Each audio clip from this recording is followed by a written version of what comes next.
narasumber istimewa kita kali ini sudah datang dari jauh-jauh dari pulau terluar Indonesia. Langsung saja kita sambut, yaitu Komandan Kodim 1507 Saumlaki Letkol Infantri Hendra Suryaningrat, dan juga ada Babinsa Saumlaki Sertu Anisius Letlai.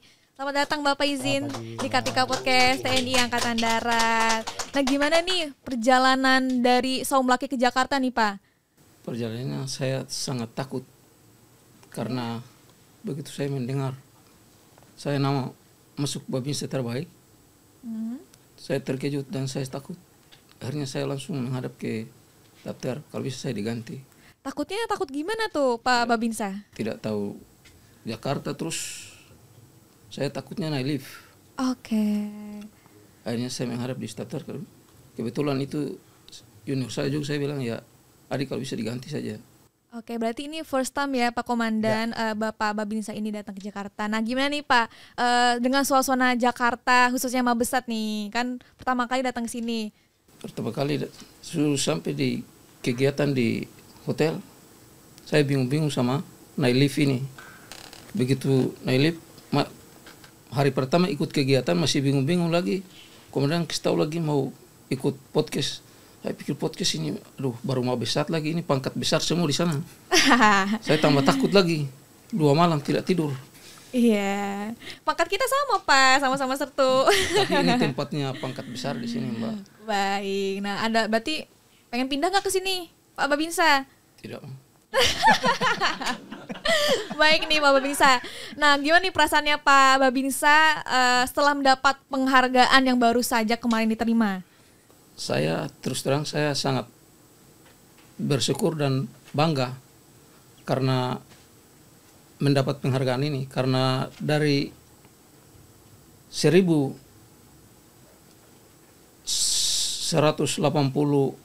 Babinsa di Korem 151 Binaya atau Provinsi Maluku, saya yang terpilih sebagai Babinsa terbaik.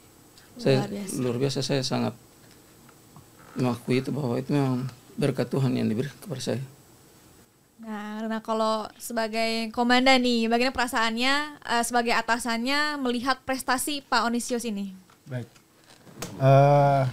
kalau saya sendiri pasti saya bangga Mbak.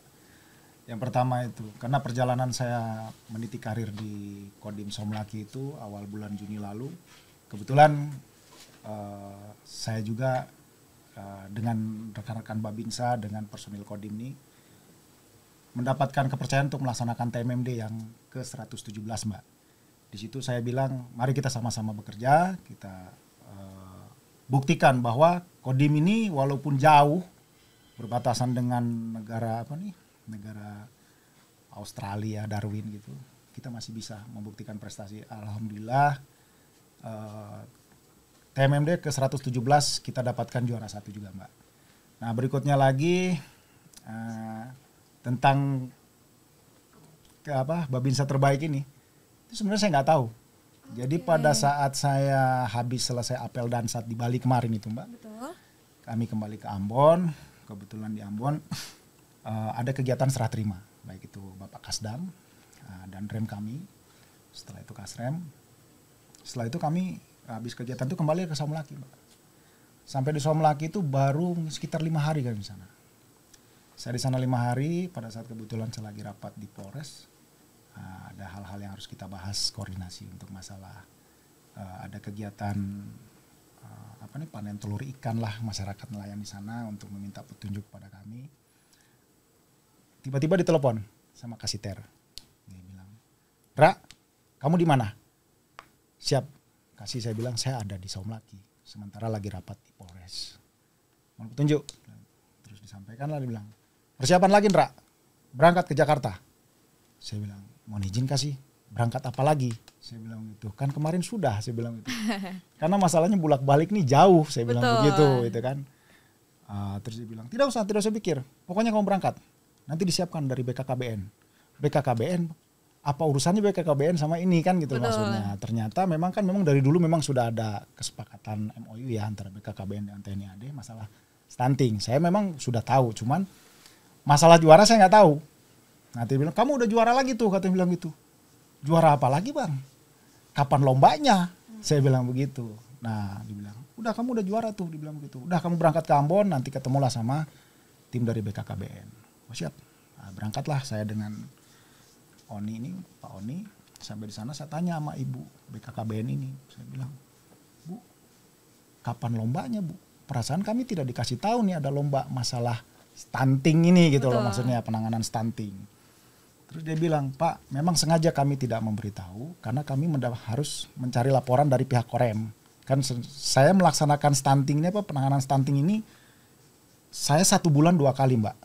Jadi minggu pertama sama minggu ketiga itu sudah saya sendiri inisiatif gitu loh dengan babinsa saya bilang, kalau misalkan kita melaksanakannya sebulan sekali atau 2 bulan sekali kayaknya nggak akan bisa menuntut mengatasi hal ini. Akhirnya saya bilang kita adakan sebulan 2 kali.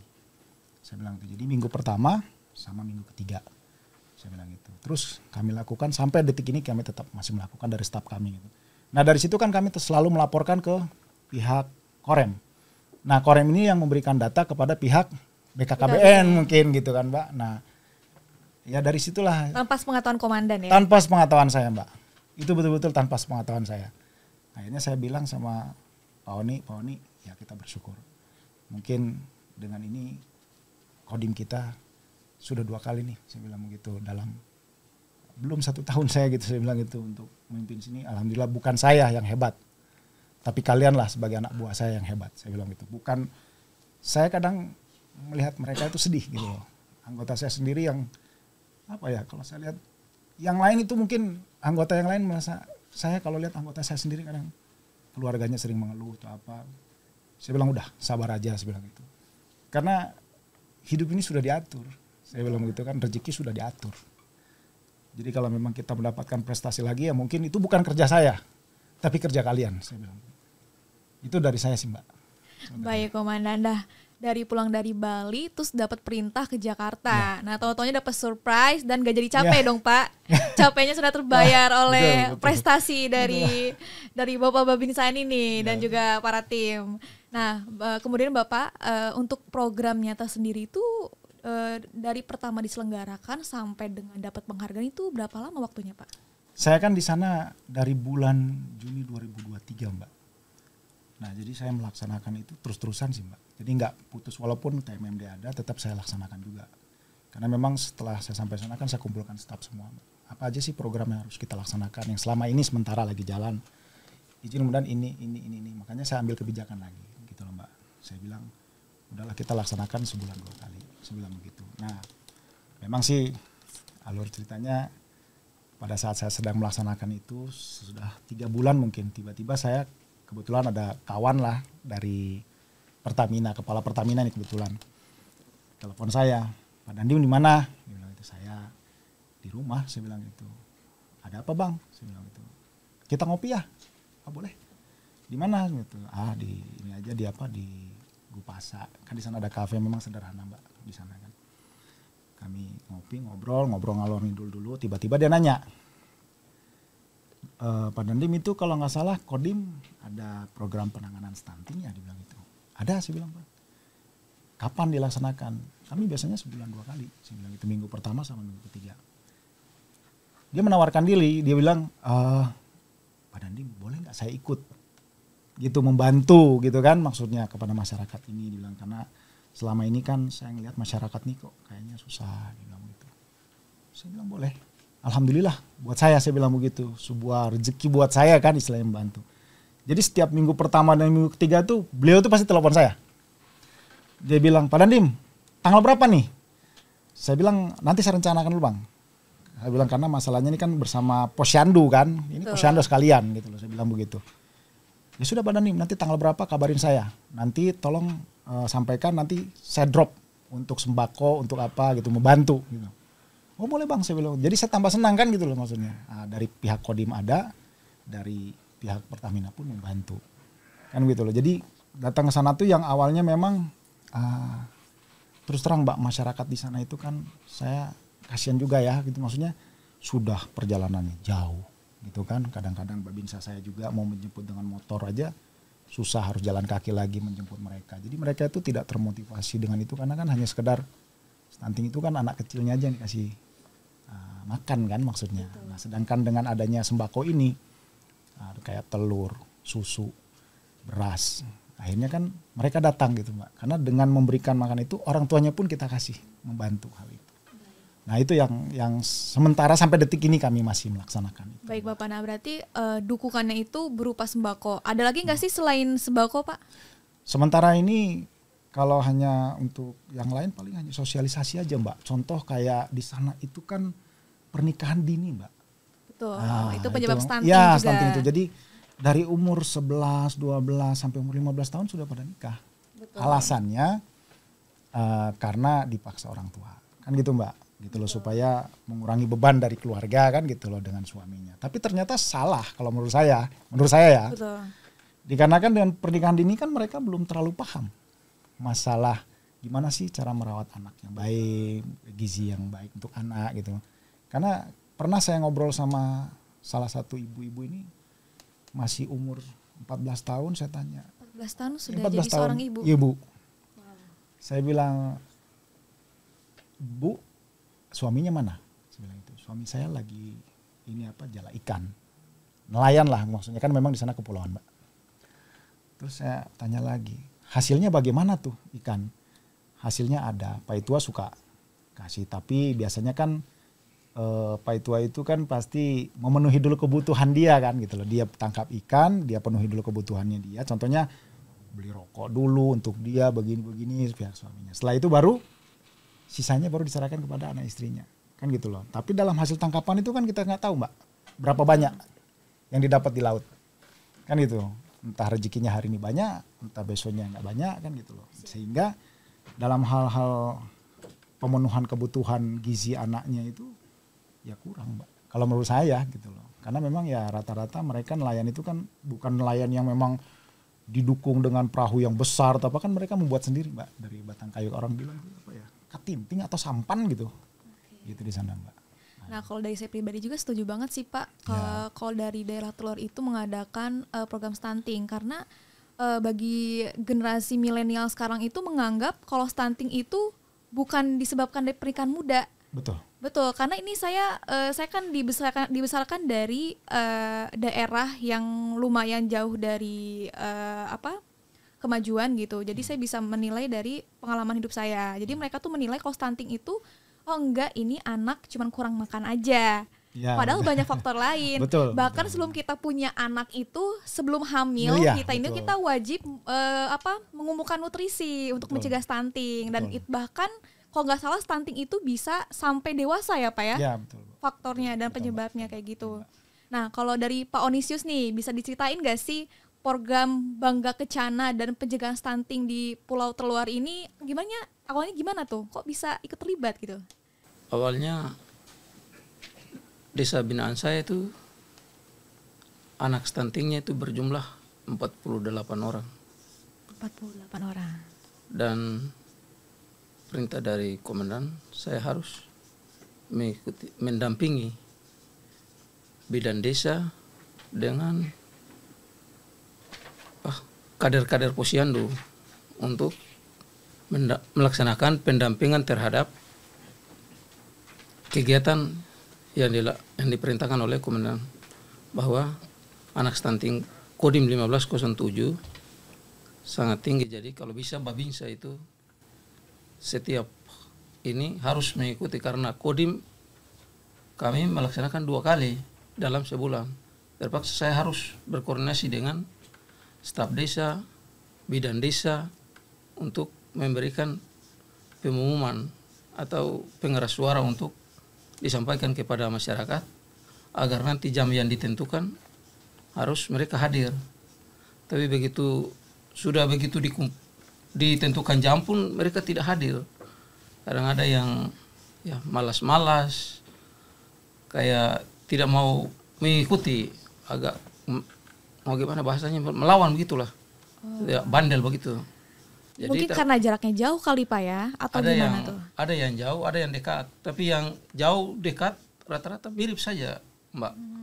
Itu seperti kayak orang tidak mau dengar. Terus kalau sudah ditentukan oleh komandan bahwa harus contohnya Mbak, kalau jam 10 komandan mau hadir, saya sudah takut, ini mesti harus sebelum jam 10 harus sudah harus siap semua. Sudah siap semua. Terpaksa harus saya jemput dengan motor kalau yang jauh. Tapi itu yang bisa ditempuh dengan motor. Kalau yang dekat, tapi kalau tidak bisa dengan motor, berarti harus saya jalan kaki. Memang tidak jauh, istilahnya memang dalam satu kampung atau desa. Tapi harus motornya tidak bisa masuk di rumahnya. Akhirnya harus saya jalan kaki pergi, ya menyampaikan, terus ya menghimbau harus merapat karena nanti jam ini komandan ada mau datang, mau mengikuti kegiatan ini. Memang kalau bidang desa saya sudah koordinasi, jadi enak. Nanti dia hadir, saya juga dia bantu untuk melaksanakan kegiatan itu. Tapi untuk masyarakatnya ini agak berat, jadi terpaksa harus saya mau dibilang ekstra juga tidak, cuma ya tugas, jadi harus jemput tempo sebelum komandan datang, karena nanti saya takut saya dapat marah juga. Nanti kalau dapat marah juga, apalagi kalau di Mukung dapat marah, aduh rasa berat, jadi terpaksa harus saya jemput mereka tempo sebelum komandan hadir. Baik, itu saja yang bisa saya sampaikan.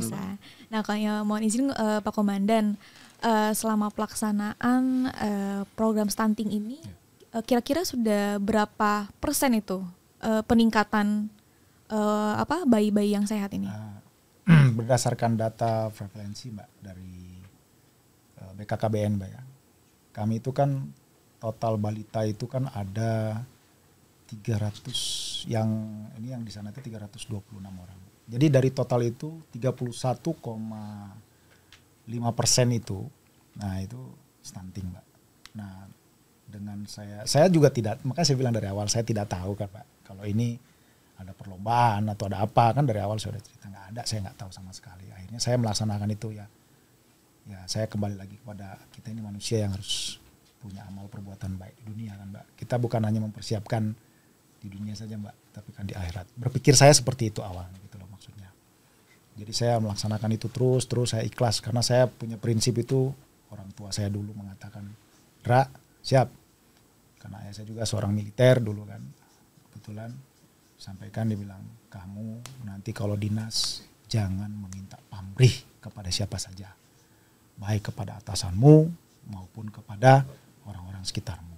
Siap, saya bilang, saya laksanakan Pak, saya bilang begitu. Nah jadi makanya saya punya prinsip itu ya, saya loyal bukan karena kepentingan Mbak, tapi saya tulus dan ikhlas saya melaksanakan tugas mau dimanapun. Karena saya sebelum di Somlaki juga, saya jabatan saya kan di Jakarta dan Intel Kodam Jaya Mbak. Jadi saya mendapatkan sprint, langsung pergi jauh di sana. Tapi kita namanya perintah Mbak, tetap kita berbuat yang terbaik. Dari kembali lagi ke stunting itu, dari hasil data BKKBN itu ternyata 31,5. Saya juga nggak paham, tiba-tiba kok sudah data di situ udah turun jadi 25,1%. Berarti kan penurunannya tuh di wilayah Tanimbar sendiri ya, Tanimbar Somlaki itu kan Tanimbar, Kepulauan Tanimbar. Itu penurunannya 6, sekian persen. Kaget juga saya Mbak, karena saya rasa ya saya laksanakan aja tugas itu kan Mbak. Saya bantu gitu kan, dalam 1 bulan 2 kali Mbak. Bantu. Nah akhirnya ya itulah dari data dari hasil BKKBN. Gitu, baik, Mbak. Nah ini ya Bapak ya, ini data hasil dari BKKBN ini. Ya itu Mbak, yang dari apa? Dari Somlaki. Yang mana nih? Yang Kepulauan Tanimbar itu Mbak. Ini Mbak. Oh iya. Ya itu Kepulauan Tanimbar itu Mbak. Betul. Saya nggak tahu tuh penilaian itu. Sebenarnya kalau lihat dari prevalensinya memang drastis banget ya, peningkatan penurunan stuntingnya gitu. Ya. Sedangkan dari setingkat WHO aja tuh menekankan bahwasannya Indonesia ini benar-benar dipantau banget angka stunting di Indonesia ini. Jadi emang sebegitu pentingnya gitu pencegahan stunting ini. Nah mungkin dengan sembako yang Bapak Komandan bagikan itu tepat sasaran Komandan, sehingga mereka bisa senang nih untuk meningin kesempatannya. Nah kalau dari jumlah keseluruhan angka stunting di daerah tersebut ada berapa Pak? Ya itu saya bilang kan tadi, jumlah balita di sana itu kan jumlah total penduduk kan 88.000 sekian Mbak. Nah, balita aja itu kan totalnya 326 orang. gitu Mbak. Nah itu 31%-nya aja Mbak, 31% dari situ. Karena kebetulan di sana itu kan Pemda itu kan membagi-bagi masalah anak asuh Mbak. Nah, kebetulan ada juga anak asuhnya Bapak Kasat kemarin, Pak Dudung. Kalau nggak salah ada 5 orang, itu juga kami yang bantu. Dan kebetulan alhamdulillah sudah lulus juga. Kalau menurut kami udah lulus gitu Mbak dari hasil pemeriksaan. Nah kita kebagian itu sekitar 48 orang. Tapi tidak hanya itu aja Mbak. Jadi seluruh Babinsa juga saya perintahkan kalau ada posyandu tetap dibantu gitu loh. Untuk masalah stunting ini gitu loh. Jadi ya totalnya ya penurunannya ya 6, sekian persen itu. Baik, itu dari hasil BKKBN Mbak ya, bukan kami yang ini, saya nggak iya, berani, ini saya nggak tahu, data Mbak. nyata ini. Ya, nyata itu, berdasarkan Mbak, nyata. BKKBN. Ya. Nah, berarti BKKBN ini berkolaborasi dengan TNI Angkatan Darat Ya, saja, betul, Komandan. betul, Oke, betul, luar biasa sekali nih. Dari effort Bapak Babinsanya, effort dari Bapak komandannya, bahkan masyarakatnya tuh luar biasa banget gitu kan. Nah, mungkin bisa dijelaskan nih Komandan, ada strategi khusus nggak sih dalam menjalankan BKKBN ini sehingga dapat penghargaan nih? Penghargaan apa sih Pak tadi tuh? Penghargaan Bangga Kencana. Oh, Bangga Kencana. Ya, luar biasa. Gimana tuh Pak? Strategi, kalau saya sih bilang strategi, nggak ada strategi tertentu ya Mbak ya. Ada, karena ya apa yang sudah diprogramkan oleh pemerintah maupun terutama oleh TNI Angkatan Darat ya dilaksanakan gitu. Istilahnya. Dan juga ya pelaksanaan itu kan kalau dibilang strategi, bukan strategi Mbak, itu udah normatif kan gitu Mbak. Cuman mungkin ada yang mohon maaf yang saya bijaksanai. Contoh yang mungkin harusnya mungkin sebulan sekali, ya itu yang saya agak lebih sering. Sehingga ya namanya kita makan itu kan nggak mungkin sebulan sekali dikasih, akan meningkat kan Mbak. Maksudnya mungkin saya strateginya, jadi saya bilang sama para Babinsa, udahlah sebulan 2 kali. Saya bilang begitu. Karena ya kembali lagi yang tadi saya bilang Mbak.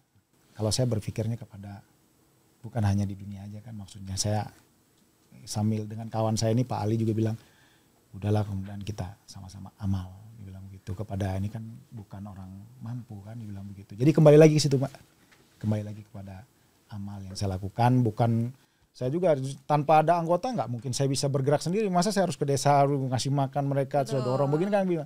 Makanya saya bilang dari awal, bukan saya yang hebat, tetapi anggota-anggota saya yang ada di Kodim sana yang hebat. Luar biasa. Kita kasih plus dulu dong teman-teman. Nah, program 2 bulan sekali aja naiknya udah signifikan banget Pak ya. Ya sebulan 2 kali. Apalagi kalau seminggu sekali, seminggu 2 kali. Betul, mudah-mudahan BKKBN dan juga instansi setempat bisa lebih sering lagi gitu merencanakan program stunting ini. Ya. Nah mungkin dalam keberhasilan program ini juga tidak terlepas dari kerjasama dari pihak lain Bapak. Betul. Nah mungkin bisa diceritain Komandan? Ya kerjasamanya tadi saya sampaikan itu aja Mbak. Dengan pihak rekan kami dari Pertamina. Berarti tidak ada instansi lain selain TNAD, Pertamina, BKBN. Kalau untuk stunting kan sudah ada dibagi-bagi Mbak ya. Istilahnya untuk instansi sana di sebelah sini, ada desa sini, dia punya anak asuh sendiri. Namun kan saya rasa saya ini yang menjadi pemilik teritorial ceritanya kan gitu Mbak. Merasa gitu kan. Masa sih saya bilang kalau saya harus mengandalkan mereka juga kan nggak mungkin Mbak, kan punya kesibukan masing-masing. Mereka pun melaksanakan Mbak gitu loh, melaksanakan. Cuman kalau saya ya tetap konsisten dengan saya punya kebijakan yang awal itu. Saya bilang udah kita laksanakan aja, saya bilang itu sebulan 2 kali. Ikhlas aja udah, saya bilang itu. Insya Allah saya bilang itu. Kita semua itu namanya orang ikhlas kan pasti akan ada ini ya indah pada akhirnya katanya kan seperti itu Mbak. Dan itu udah saya buktikan gitu loh bahwa indahnya itu bahwa Babinsa saya dapat juara Mbak. Jadi dalam 1 tahun alhamdulillah prestasi yang udah bukan saya Mbak, maksudnya anggota saya toreh di sana dari mulai TMMD ke 117 juara 1 termasuk dengan Babinsa ini. Mungkin ada beberapa yang mungkin tidak saya ekspos juga di sini karena termasuk itu kan Satgas. Betul. Yang tidak bisa saya toreh saya ceritakan gitu Mbak. Gitu. Baik Komandan. Nah Pak Onisius, boleh dong diceritain ada pengalaman menarik gak sih selama proses menyelenggarakan pencegahan stunting ini? Ya Mbak, begini, strategi ya tidak ada. Cuma saya melaksanakan ini dengan ya mau dibilang perintah ya perintah, terus ikhlas saya, terus cuma kurangnya kesadaran dari masyarakat ini. Jadi yang tadi saya sampaikan tadi itu, mereka memang agak begitu kurang kesadaran, tapi saya harus mengadakan seperti sosialisasi begitu, terus bersama mendampingi pemerintah yang sedang yang untuk melaksanakan pemeriksaan seperti apa, pemeriksaan MKCK, terus ini mendampingi pemerintah desa dan bidannya, Mbak. Terus memeriksa sumber air yang dikonsumsi itu biar mereka tuh ya benar-benar yang konsumsi itu bagus atau tidak. Karena memang kalau strategi tidak ada. Cuma ya karena angka stunting itu tinggi, jadi saya cuma bekerja sama mereka itu, staf desa, bidan desa, dengan kader-kader posyandu untuk memeriksa ya MKCK, pola makan yang di kategori stunting yang tadi 48 orang. 48 orang itu saja yang sering dilaksanakan di desa, dan saya selalu mendampingi itu. Kalau mau bilang strategi, tidak ada strategi yang saya laksanakan, cuma melaksanakan perintah saja, Mbak. Luar biasa sekali. Nah, kalau nggak salah Pak Onisius ini Bapak Asuh Stunting ya julukannya? Ya, benar. Wah. Julukannya itu setelah mendapat penghargaan atau sebelum? Sebelum itu sudah ada, kan Babinsa ini wajib punya anak asuh stunting paling minimal ya 1 di tiap desa itu, dan memang harus semua Babinsa itu wajib punya anak stunting di desa, dan seperti yang harus diberi makan. Akhirnya kan ada kegiatan Babinsa Masuk Dapur, dan Babinsa Masuk Dapur itu kita masak selalu diberi makan sama anak ya? Kepada anak-anak itu. Terus sering-sering juga, kalau diulang sekali-sekali atau sering-sering itu dibawa seperti beras, telur, sarimi. Ya yang tadi disampaikan sama komandan itu, sering-sering harus bawa itu. Mau memang sedikit, tapi memang 1 orang saja untuk yang kenal ya, anak itu wajib untuk kita diperhatikan saja, memberi perhatian kepada anak itu. Itu saja yang saya laksanakan di desa binaan saya. Begitu, Mbak. Baik Pak Onisius, nah ini kan sudah selesai kan ya program BKKBN ini dan juga mendapat penghargaan. Nah mungkin setelah selesai program ini, apa sih rencana Pak Onisius ke depan? Mempertahankan juara kan tidak mungkin, tapi kalau kegiatannya tetap dilaksanakan berjalan seperti biasa saja. Kalau bilang dipertahankan tidak mungkin juga. Kan pasti harus punya kelebihan khusus baru bisa mempertahankan penghargaan ini, karena juara lah. Kalau bilang penghargaan juga ini kelebihan juga tidak bisa, karena itu rezeki. Jadi cuma kalau kegiatannya ya tetap dilaksanakan seperti yang sebelum itu. Betul. Nah ya berarti berawal dari program terus lama-lama jadi dipedomani ya Pak Babinsa. Nah kalau dari Pak Komandan sendiri ini apa sih rencana ke depan setelah berakhirnya proses penyelenggaraan stunting ini? Kalau saya sih ya tetap saya laksanakan, Mbak, sesuai dengan apa yang sudah saya programkan kan kepada anggota saya di lapangan. Tetap akan saya laksanakan penanganan stunting itu, nggak akan berhenti. Tetap berjalan ya. Tetap dilaksanakan sehingga stunting terus akan turun kan gitu loh. Ya saya sih nggak ada yang spesial, Mbak, gitu kan, saya bilang gitu dari awal, nggak ada yang spesial, pokoknya ya udah kita laksanakan aja terus kan gitu loh, karena program ini kan nggak selesai, belum selesai kan, Pak. Oh berarti belum selesai ya ini ya, walaupun udah dapat penghargaan tapi belum selesai. Belum selesai kalau menurut saya, tapi entah kalau dari yang, cuman saya hanya minta.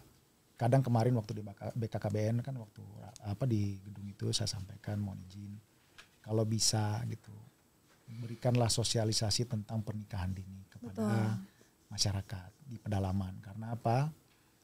Jangan hanya perempuannya saja yang diberitahu atau diberikan sosialisasi tentang masalah pernikahan dini, karena kan itu tidak bisa dihindari Mbak, namanya mungkin ada adat istiadat atau apalah, saya nggak paham juga. Hanya saja tolong laki-lakinya pun juga, maksud saya tolong diberikan pengertian tentang pernikahan dini itu. Bagaimana sih tahap persiapannya, begini-begini kan gitu loh. Maksudnya kan pihak instansi BKKBN yang paham kesehatan. Kalau saya kan hanya paling mengatakan udahlah, pasti tidak usah nikah cepat-cepat. Apa toh? Iya. Kan gitu loh. Maksudnya nanti anak bagaimana, ini bagaimana. Kan hanya itu aja Mbak. Kalau saya nyampaikan pada saat memberikan arahan kepada. Tapi kan kalau pihak dari yang bidangnya kan paham Mbak. Nanti bahayanya ini begini kan gitu. Kadang saya juga sadar mau belajar juga gitu, baca gitu kadang-kadang. Memang ada, saya pernah dengar tuh bahwa tubuh manusia itu kan karena stunting tuh karena kekurangan protein. Betul. Katanya kan begitu. Protein itu kan berdasarkan dari albumen kan. Albumen dari mana? Paling bagus tuh dari putih telur. Kan gitu Mbak maksud saya. Putih telur, susu dengan ikan. Nah sedangkan kita nih ikan banyak nih Mbak. Maksudnya ini kan kepulauan. Tinggal mancing atau gimana gitu kan. Diasukan kepada ya cuman kembali lagi dengan kehidupan kebiasaannya warga di sana seperti itu yang saya tadi sampaikan itu, bahwa suaminya nyari tapi dia kebutuhan dia dulu gitu, baru sisanya baru kembali ini. Nah itulah yang harus disosialisasikan kepada masyarakat. Begitu. Baik Bapak Pana, semoga BKKBN bisa membuat program seperti ini bukan di bukan di tempat Saum Laki aja. Betul Mbak. Semoga BKKBN ini bisa bikin program di pulau terluar lainnya gitu di Indonesia. Nah mungkin kalau Pak Onisi saya penasaran nih, pensiunnya kapan sih Pak? Kurang lebih kalau tidak ambil MPP 9, tapi kalau ambil MPP tinggal 8 tahun lagi Mbak. Oh gitu, wah. Terakhir mungkin Mbak dari saya ucapkan banyak terima kasih Mbak. Yang pertama kepada Tuhan Yang Maha Esa Mbak, yang sudah memberikan anugerah buat saya Mbak, gitu loh, dengan jajaran saya Kodim Saum Laki yang mungkin jauh di sana Mbak.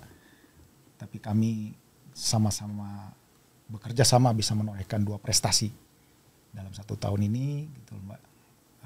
Saya juga mengucapkan terima kasih kepada Bapak Kepala Staf Angkatan Darat yang selalu menekankan kepada kami bahwa perhatikan terus kesejahteraan anggota. Walaupun anggota kita perhatikan, tetap masyarakat juga kita harus perhatikan Mbak. Terus kepada anggota saya di lapangan, para Babinsa dan Ramil, para staf, saya ucapkan banyak terima kasih gitu kepada mereka. Tetap semangat walaupun kita di pedalaman sana gitu loh. Karena di mana bumi dipijak, di situ kita langit harus kita junjung Mbak. Pasti kita akan berhasil Mbak dalam melaksanakan tugas. Itu aja Mbak dari saya. Terima kasih Mbak. Baik, nah terima kasih Komandan dan juga Pak Babinsat setelah meluangkan waktunya untuk bincang-bincang hangat di Kartika Podcast TNI Angkatan Darat. Semoga apa yang disampaikan oleh beliau menjadi inspirasi dan semangat untuk kita semua. Bye.